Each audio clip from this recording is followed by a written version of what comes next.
Anuradha madam phone ಮಾಡ್ಬಿಟ್ಟು ನಾಳೆ ನಂದು ಸಮಗ್ರ ಜೀವನ ಶೈಲಿಯಲ್ಲಿ ಟಾಪಿಕ್ ಇತ್ತು, ಅಂದ್ರೆ ನಾನು ಸ್ವಲ್ಪ ನಾಳೆ ಒಂದು ಮದುವೆಗೆ ಹೋಗ್ಬೇಕು, ನೀವು ಮಾಡ್ತೀರಾ ಅಂದ್ರು. ಸರಿ ಏನಾದ್ರು ಮಾಡೋಣ ಬಿಡಿ ಅಂತ ಹೇಳಿದೆ. ಹೇಳ್ಬಿಟ್ಟು ಆಮೇಲೆ ಯೋಚನೆ ಮಾಡಿದೆ ಏನ್ ಮಾಡ್ಬೇಕು ಅಂತ. ಆಮೇಲೆ ಸಡನ್ ಆಗಿ ಒಂದು ಥಾಟ್ ಬಂತು, ಆಧ್ಯಾತ್ಮಿಕತೆ ಎಲ್ಲಿ ಅಂಗಾಂಗ ದಾನ ಮಾಡೋದು ಸರಿಯಾ?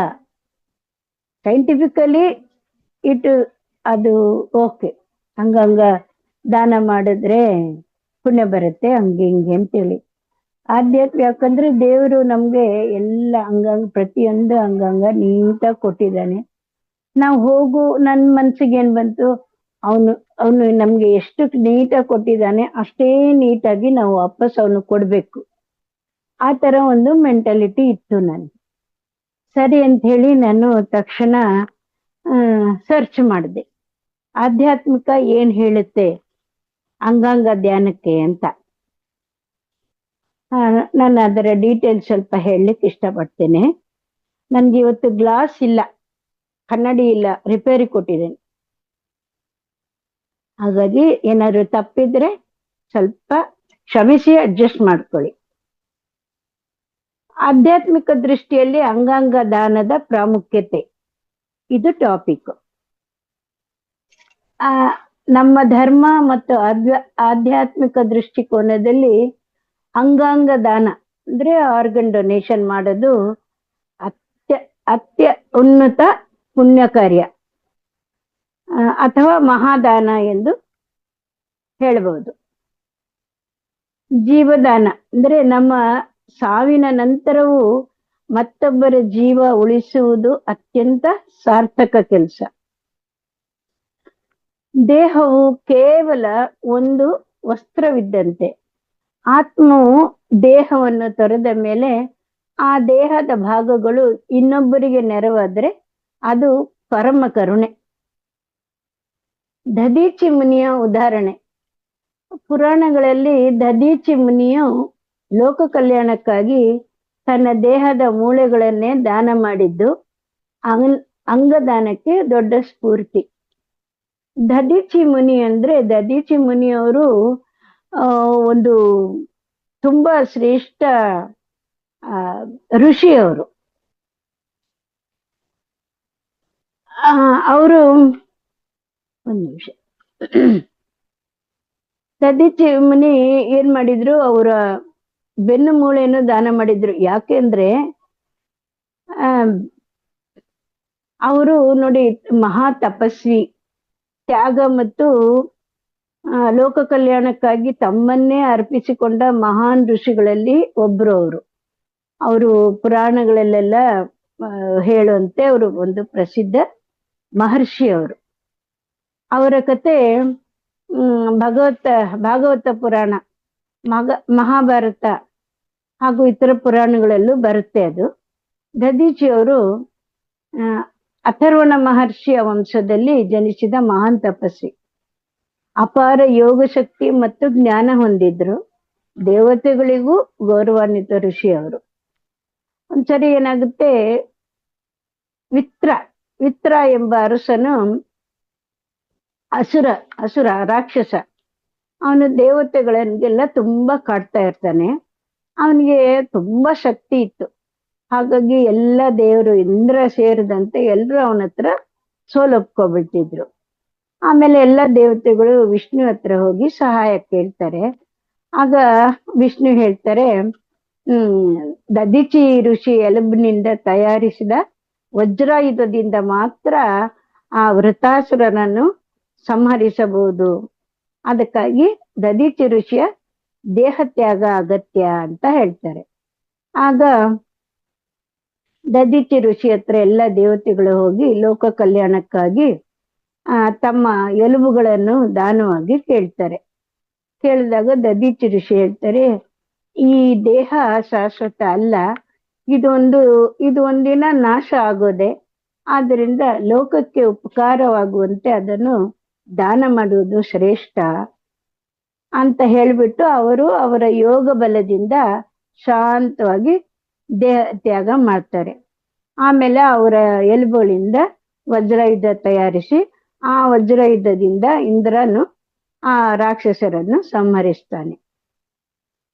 ಇದು ದಧೀಚಿಯವರ ಕತೆ. ದಧೀಚಿಯವರ ತ್ಯಾಗದ ಮಹತ್ವ. ದೇ ಅವರ ಅವರ ಪ್ರಕಾರ ಆತ್ಮ ಶಾಶ್ವತ, ದೇಹ ಒಂದು ಸಾಧನೆ, ಇರುವುದನ್ನು ಇತರರ ಒಳಿತಿಗೆ ಬಳಸುವುದು ಶ್ರೇಷ್ಠ ಅಂತ ಹೇಳಿ.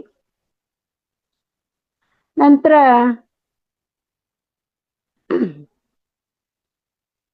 ಅದೇ ಆಧ್ಯಾತ್ಮಿಕದಲ್ಲಿ ಅದನ್ನು ಕಂಟಿನ್ಯೂ ಮಾಡ್ತೀನಿ.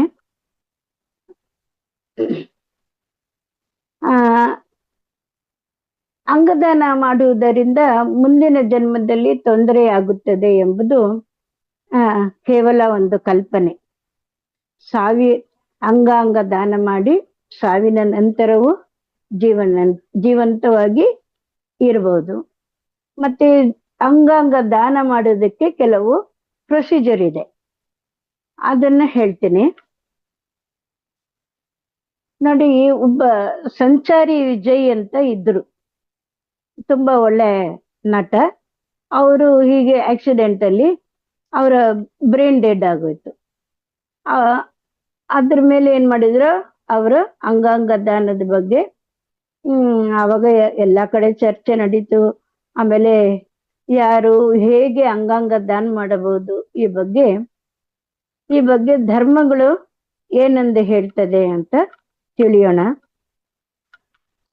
ಮೆದುಳು ನಿಷ್ಕ್ರಿಯಗೊಂಡು ಜೀವವೇ ಅಂತ್ಯವಾಗುವ ಹಂತದಲ್ಲಿರುವ ವ್ಯಕ್ತಿ ಅಂಗಾಂಗ ದಾನ ಪ್ರಕ್ರಿಯೆಗೆ ಒಳಗಾಗಬಹುದು.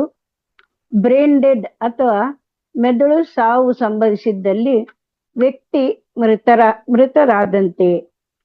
ಮೃತ ವ್ಯಕ್ತಿಯ ಅಂಗಾಂಗಗಳನ್ನು ಕುಟುಂಬದವರ ಒಪ್ಪಿಗೆ ಮೇರೆಗೆ ಅಥವಾ ವ್ಯಕ್ತಿ ದಾನಿಯಾಗಿದ್ದ ಸಂದರ್ಭದಲ್ಲಿ ಅಂಗಾಂಗಗಳನ್ನು ದಾನ ಮಾಡಬಹುದು. ಒಂದು ಅಂದಾಜಿನ ಪ್ರಕಾರ 500,000,000 ಭಾರತೀಯರು ಅಂತಿಮ ಹಂತದ ಅಂಗಾಂಗ ವೈಫಲ್ಯದಿಂದ ಬಳಲ್ತಾರೆ ಎಂದು ವರದಿಯಾಗಿದೆ. ಜಗತ್ತಿನಲ್ಲಿ ಹೆಚ್ಚಿನ ಅಂಗಾಂಗ ಕಸಿಗಳನ್ನು ಮೆದುಳಿನ ಮರಣದ ನಂತರ ಸತ್ತ ದಾನಿಗಳಿಂದ ಮಾಡಲಾಗುತ್ತೆ. ಆದ್ರೆ ನಮ್ಮ ಹೆಚ್ಚಿನ ಕೆಲಸಗಳು ಜೀವಂತ ದಾನಿಗಳನ್ನು ಆಧರಿಸಿವೆ. ಜೀವಂತ ದಾನಿಗಳಿಂದ ಅಂಗಾಂಗಗಳನ್ನು ಹಿಂಪಡೆಯುವುದನ್ನು ಆಧರಿಸಿದ ವ್ಯವಸ್ಥೆಯು ಹೃದಯ, ಶ್ವಾಸಕೋಶ, ಕರುಳು ಮತ್ತು ಮೇದೋಜ್ಜೀರಕ ಗ್ರಂಥಿ ಕಸಿಯನ್ನು ಹೊರತುಪಡಿಸುವುದಲ್ಲದೆ ಆರೋಗ್ಯವಂತ ದಾನಿಯ ಜೀವಕ್ಕೆ ಅಪಾಯವನ್ನುಂಟು ಮಾಡುತ್ತದೆ. ಹಾಗಿದ್ದರೆ ಅಂಗಾಂಗ ದಾನಕ್ಕೆ ನಿರ್ಧರಿಸಿದ್ದಲ್ಲಿ ಗಮನದಲ್ಲಿಟ್ಟುಕೊಳ್ಳಬೇಕಾದ ಅಂಶಗಳು ಏನೆಂದ್ರೆ, ಅಂಗದಾನ ಕಾನೂನುಬದ್ಧ. ಮಾನವ ಅಂಗಗಳ ಕಸಿ ಕಾಯ್ದೆ 1994ರಲ್ಲಿ ಭಾರತದಲ್ಲಿ ಚಿಕಿತ್ಸಕ ಉದ್ದೇಶಗಳಿಗಾಗಿ ಮಾನವ ಅಂಗಗಳನ್ನು ತೆಗೆಯೋದು, ಸಂಗ್ರಹಿಸೋದು ಮತ್ತು ಕಸಿ ಮಾಡೋದು ನಿಯಂತ್ರಿಸಲು ಮೊದಲು ಒದಗಿಸಿತು. ಎಲ್ಲಾ ವಯಸ್ಕರು ಅಂಗಗಳನ್ನು ದಾನ ಮಾಡುವುದಾಗಿ ಪ್ರತಿಜ್ಞೆ ಮಾಡಬಹುದು. ಅಂಗಗಳು ಮತ್ತು ಅಂಗಾಂಶಗಳ ದಾನಕ್ಕೆ ಯಾವುದೇ ವಯಸ್ಸಿನ ಮಿತಿಯಿಲ್ಲ. ಪ್ರತಿ ಅಂಗ ಮತ್ತು ಅಂಗಾಂಶಗಳ ಸೂಕ್ತೆಯನ್ನು ಬಿಡಿ ಸಮಯದಲ್ಲಿ ಕಸಿ ತಂಡಗಳು ನಿರ್ಧರಿಸುತ್ತವೆ. ಪಾರ್ಶ್ವವಾಯು, ತಲೆಗೆ ಗಾಯ ಅಥವಾ ಮೆದುಳಿನ ಗಡ್ಡೆಯಿಂದಾಗಿ ಮೆದುಳಿಗೆ ಗಾಯ ಉಂಟಾಗುತ್ತೆ. ಇದರಿಂದ ಮೆದುಳು ಸಾಯುತ್ತದೆ. ಆದರೆ ಹೃದಯವು ಕೆಲವು ಗಂಟೆಗಳ ಅಥವಾ ದಿನಗಳವರೆಗೆ ಬಡಿಯುತ್ತಲೇ ಇರುತ್ತದೆ ಮತ್ತು ಅಂಗಾಂಗಗಳಿಗೆ ರಕ್ತ ಪೂರೈಕೆಯನ್ನು ನಿರ್ವಹಿಸಲಾಗುತ್ತೆ. ಒಬ್ಬ ಜೀವಂತ ವ್ಯಕ್ತಿಯ ಹೃದಯ, ಶ್ವಾಸಕೋಶ, ಯಕೃತ್ತು, ಮೂತ್ರಪಿಂಡಗಳು, ಮೇದೋಜ್ಜೀರಕ ಗ್ರಂಥಿ ಮತ್ತು ಸಣ್ಣ ಕರುಳನ್ನು ದಾನ ಮಾಡುವ ಮೂಲಕ 8 ಜೀವಗಳನ್ನು ಉಳಿಸಬಹುದು. ಮೆದುಳಿನ ಸಾವಿನ ರೋಗ ನಿರ್ಣಯವು ಸಂಕೀರ್ಣ ಅಥವಾ ದುಬಾರಿಯಲ್ಲ. ಭಾರತದಲ್ಲಿ ಬಿಡಿಯ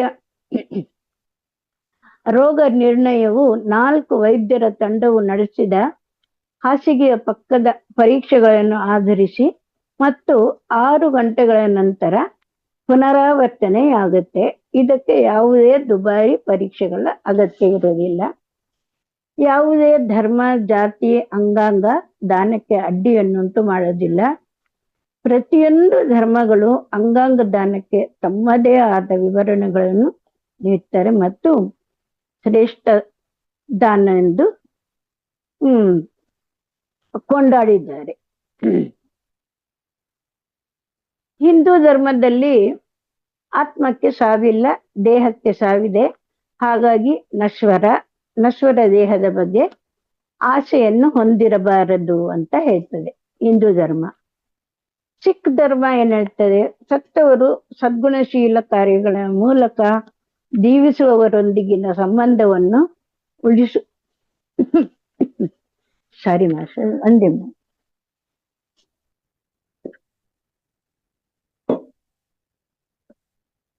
ಇಸ್ಲಾಂ ಧರ್ಮ ಏನ್ ಹೇಳುತ್ತೆ, ಒಬ್ಬ ವ್ಯಕ್ತಿಯು ಜೀವನವನ್ನು ಉಳಿಸುವವನು ಎಲ್ಲಾ ಮಾನವ ಕುಲದ ಜೀವವನ್ನು ಉಳಿಸಿದಂತೆ ಅಂತ ಹೇಳುತ್ತೆ.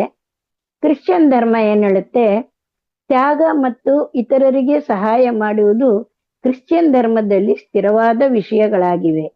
ಇದು ಇತರರು ನಿಮಗಾಗಿ ಏನು ಮಾಡಬೇಕೆಂದು ನೀವು ಆಶಿಸುತ್ತೀರೋ ಅದನ್ನು ಇತರರಿಗೆ ಹುಡುಕುವ ತತ್ವವನ್ನು ಕಲಿಸುತ್ತದೆ ಅಂತ ಹೇಳ್ತದೆ.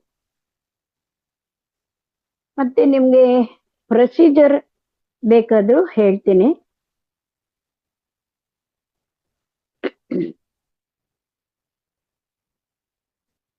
ಇಲ್ಲಿ ಬೆಂಗಳೂರಲ್ಲಾದ್ರೆ ನಿಮ್ಯಾನ್ಸ್ ಹಾಸ್ಪಿಟಲ್ ಅಲ್ಲಿ ಇದಕ್ಕೆ ಅಂತ ಸೆಪರೇಟ್ ಕೌಂಟರ್ ಇದೆ.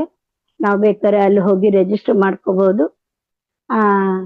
ಇದು ಸ್ಟೇಟ್ ಗೌರ್ಮೆಂಟ್, ಸೆಂಟ್ರಲ್ ಗೌರ್ಮೆಂಟ್ ಅಲ್ಲೂ ಇದಕ್ಕೆ ಒಂದು ಪ್ರೊಸೀಜರ್ ಇದೆ. ಇದನ್ನ ಫಾಲೋ ಮಾಡಿ ನಮ್ಗೆ ಅವ್ರಿಗೆ ತಿಳಿಸಿದ, ಅದರಲ್ಲಿ ಫೋನ್ ನಂಬರ್, ಆಧಾರ್ ಕಾರ್ಡ್ ಎಲ್ಲ ಕೇಳಿರ್ತಾರೆ. ಇದರ ಡೀಟೇಲ್ಸ್ ಎಲ್ಲ ಕೊಟ್ಟಾಗ ಅವರು ನಾವು ದೇಹ ತ್ಯಾಗ ಮಾಡಿದಾಗ ನಮ್ಮವ್ರು ಯಾರಾದ್ರೂ ತಿಳಿಸ್ಬೇಕು. ಆತರ ಬ್ರೈನ್ ಡೆಡ್ ಆದಾಗ ಅಂತ ಸಮಯದಲ್ಲಿ ತಿಳಿಸಿದ್ರೆ ಅವ್ರು ಬಂದು ಅದೇನ್ ಪಾರ್ಟ್ ಇದೆಯೋ ಅದನ್ನ ತಗೊಂಡು ಹೋಗ್ತಾರೆ. ಇದಿಷ್ಟು ಹೇಳಿ ನನ್ನ ಇಷ್ಟು ಮಾತುಗಳನ್ನು ಮುಗಿಸುತ್ತೇನೆ.